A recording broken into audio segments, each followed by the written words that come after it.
algebra students, I wanted to show you the work I had done on classwork 25, CW 25, and see if we have the same answers. So we're supposed to rewrite each in simplified radical form if possible. Simplify the radical, factor, and cancel out common factors. So when I look at the first one, there's nothing I can do because the square root of 6 is already simplified. And I cannot factor out this 2 because it is not a common factor of my entire numerator. That is a common error. When I look at number 2, I see, oh, I can simplify the square root of 12. So I've shown that up here. 12 is 4 times 3. 4 is a perfect square, so that gets to come out. So 2 root 3 is the same, it's equivalent to the square root of 12. And you can always confirm that with a calculator because you'll get the same decimal approximation. So now I rewrite 12 plus or minus 2 root 3 over 2.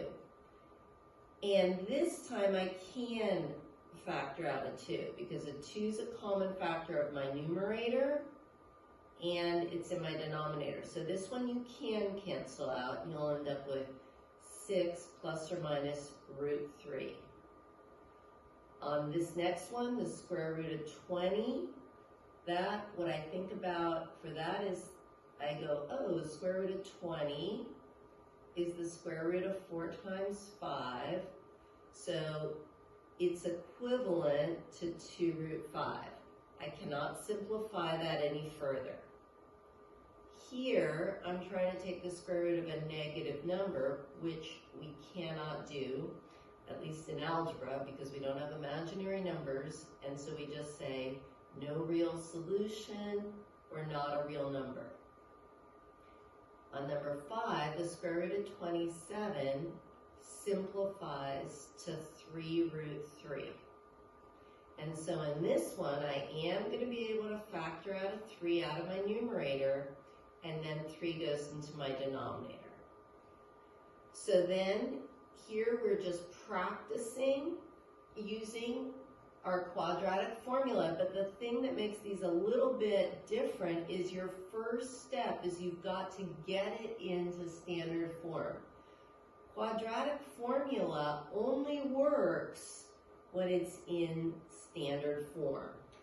So I'm going to post this complete answer key, but I just wanted to kind of continue what the back of it looks like. And if you can't print these, it's okay to do them on paper. So that's a nice choice if you cannot print these, and a lot of people have trouble printing.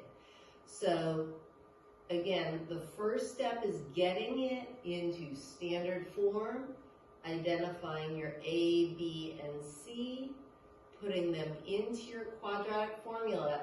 And again, you can write this down, but we're going to be using this so much that most of you are going to memorize it, but you can have it written down. It's definitely something to have on your note card, right?